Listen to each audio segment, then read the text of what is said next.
எல்லாமே தெரிஞ்சுக்கிட்டு எனக்கிட்ட ஒரு கேள்வியை கேட்குறீங்க. உங்களுக்கு தெரியுது கடன் சுமையில இருக்கு. நம்ம 10 லட்சம் கோடியை தொடுது.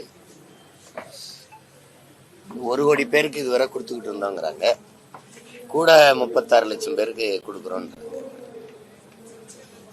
இதுல பெருமைப்பட பேசுகிறதுக்கு என்ன இருக்குன்னு பாருங்க. இப்போ நீங்க 60 வருஷமா மாறி மாறி ரெண்டு கட்சியும் ஆண்டு இருக்காங்க. நம்ம அம்மாவுக்கு வந்து ஒரு நாளைக்கு 30 ரூபா கூட சம்பாரிச்சுக்க முடியல. இத வந்து நாங்க ஒரு சாதனை அப்படின்னு இப்ப இந்த விடுபட்ட பேருக்கு கொடுக்கறதுக்கு 2 மாசத்துல தேர்தல் இருக்கும்போது நினைவு வருதா? எல்லாமே இவங்க வந்து வாக்கை குறி வச்சுதான் நகருவாங்க.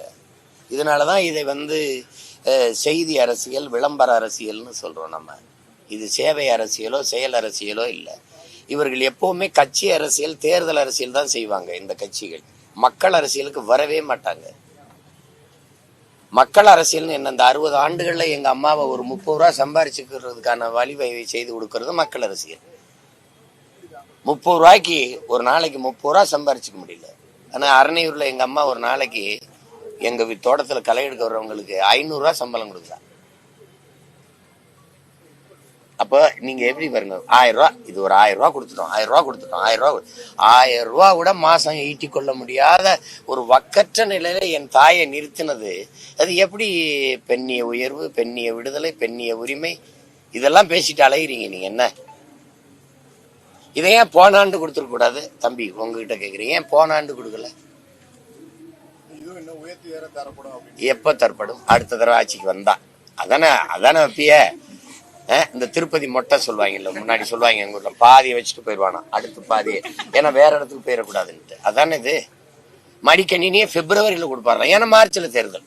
அதானடா. என்னைக்கு என் மக்களும் தெளிவடைய போறாங்க, விழித்து கொள்ள போறாங்கன்னு தெரியல. அதான் ஏமாறுகிறவன் இருக்கிற வரை ஏமாற்றுவன் இருப்பாங்கிறாங்க. என் மக்களுக்கு வர வழி இல்லை.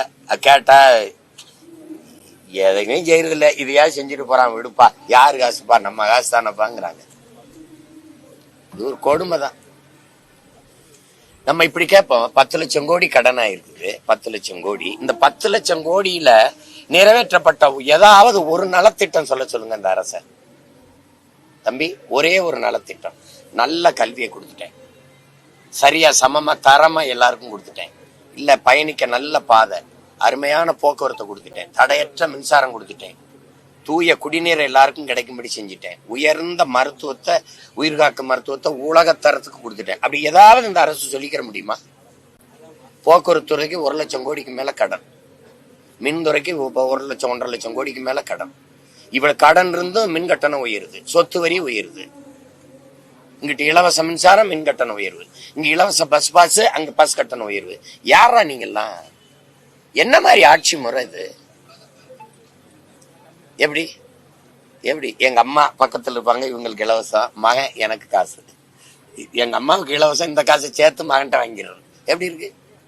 பேருந்துல பெண்களுக்கு இலவச பஸ் பாஸ் வச்சுக்கிறீங்க, அந்த காசை யார்கிட்ட எடுக்கிற? என்கிட்ட எடுத்துற, எங்க அப்பாட்ட எடுத்துற, இல்ல எங்க அண்ணன்ட்ட எடுத்துற.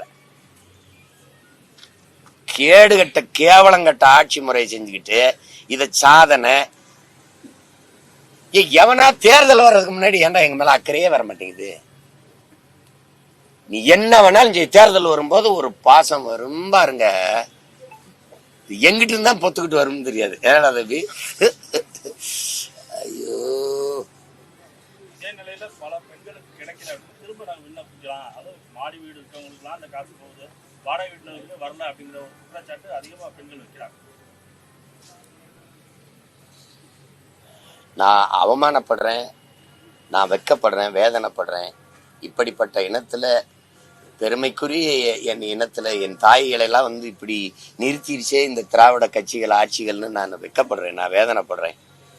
என்ன செய்யறது சொல்லுங்க? எங்க அம்மா 1000 ரூபாய்க்கு கையேந்திரத எந்த தன்மானமிக்க தமிழ் மகன் ஏற்பான் சொல்லுங்க? எந்த தாய்? என் தாய் வந்து 1000 ரூபாய்க்கு வரிசையில் நிக்கிறா. அதுலயும் ஒரு அம்மாலாம் காலையில வந்து சாயந்தரம் வரைக்கும் காத்திருக்கிற அமைச்சர் வந்து 1000 ரூபாய்க்கு கொடுத்துட்டு இல்ல. ஒரு கொடுமையான இது. இந்த நிலையை மாத்துறதா மான தமிழ் பிள்ளைகளினுடைய முதன்மையான கடமையா இருக்கணும். அது ரொம்ப ரொம்ப கொடுமையானதுதான் இது. என்ன செய்யறது சொல்லுங்க?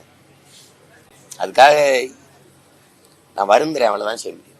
செய்திகளை உடனுக்குடன் தெரிந்து கொள்ள கீழ்கண்ட கேபிள் மற்றும் டிடிஹெச் நெட்வொர்க்குகளில் எம்நாடு செய்தி தொலைக்காட்சியை காணுங்கள். பாதகம் செய்பவரை கண்டால் நாம் பயம் கொள்ளலாகாது பாப்பா. மோதி மிதித்து விடு பாப்பா, அவர் முகத்தில் உமிழ்ந்து விடு பாப்பா. அண்மை செய்திகளை உடனுக்குடன் தெரிந்து கொள்ள இணைந்திருங்கள் எம்நாடு தொலைக்காட்சியுடன்.